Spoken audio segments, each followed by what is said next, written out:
So today's video is basically good news for Ultraviolette owners, especially for X47. There are a few important updates and the last point is very important since it includes F77 original, so watch till the end. First one, radar units are now available. So if you were waiting for the radar unit installation, the good news is that the units are now available. Just contact your showroom or technician and ask them for a date.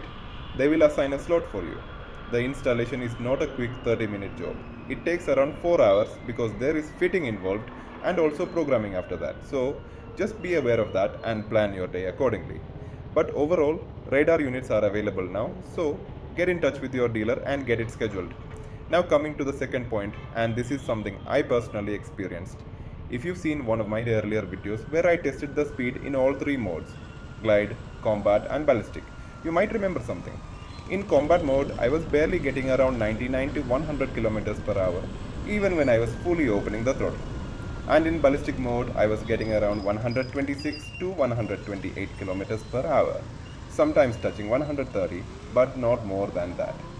At that time, I honestly thought it was because of wind. I didn't think much about it. I also assumed maybe this is how the original variant behaves compared to Recon because of the power difference.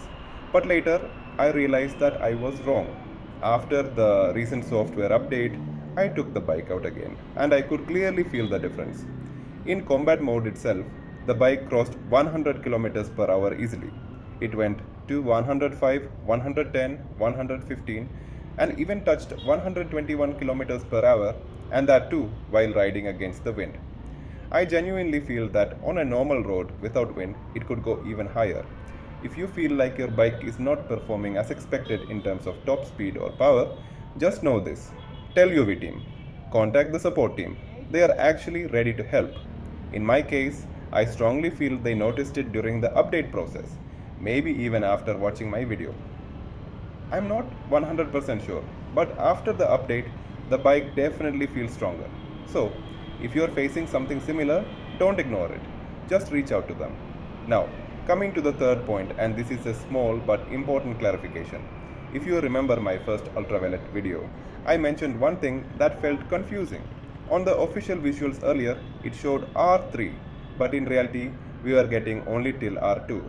That created confusion because Ultraviolette mentioned 3 levels, but those 3 levels actually include R0, R1 and R2. So technically that is correct, but the image earlier showed R3, which made it confusing.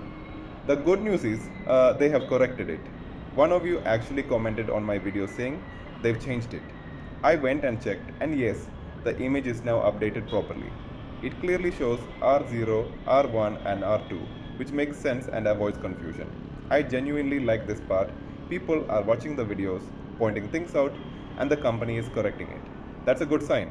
It shows they are listening and fixing things instead of ignoring feedback. As of now, on the original variant, you only get one traction control option, which is T2 Street, and regen is limited till R2.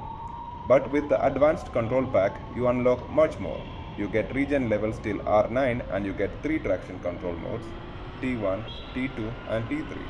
Normally this advanced control pack costs around 23,000 to 24,000 rupees to unlock. But here's the good news. Ultraviolette has made it free for now. As of now, this advanced control pack is available free for 3 months. If you are interested, all you need to do is contact your showroom or technician. They'll assign a date, do the required programming and unlock it for you. This is a really good move, especially for original owners. And honestly, I feel that later they might even reduce the price because if you compare everything, original and advanced control pack starts getting very close to the plus in terms of price. I'm not confirming anything here, just my feeling. But what is confirmed is this. For the next 3 months, you can get the advanced control pack unlocked for free. So yeah, these were the updates. Overall, it's good to see continuous improvements, fixes and feature rollouts. If you're facing any issues or confusion, just reach out to the team. They are actually responsive and willing to help. The community link in the description. Do join. That's it for this video.